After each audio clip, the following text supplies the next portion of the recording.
Good day. Welcome to another series of Mathematics Just Got Easier with DR Tutors. In today's class, we are going to be talking about maximum and minimum value of a quadratic equation. In our previous classes, we talked about the vertex form of a quadratic equation. We talked about the intercept form of a quadratic equation. So today we are going to be looking at the maximum and minimum value of a quadratic equation.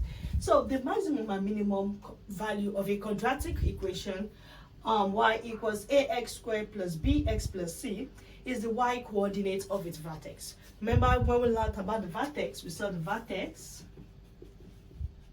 is h comma k. When we learned about the vertex, where h is the x coordinate of the vertex and k is the y coordinate of the vertex. Now, is the y coordinate of the vertex. Now, how to determine if this y coordinate is a maximum or minimum value?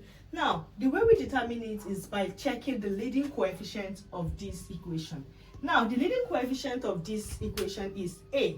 Now, if the value of a is greater than 0, that means you have a minimum value. The parabola opens upward.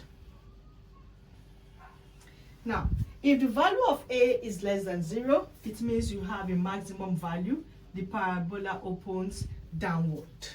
So this is minimum and maximum value of a quadratic equation. Take for instance, if you have 4x squared plus 2x plus 3 is equals to 0. First, you can see that the value of a here is greater than 0. It is positive, so it means that we are going to have a minimum value for this quadratic equation, and the parabola is going to open upward. Thank you for listening. See you in the next class. Bye.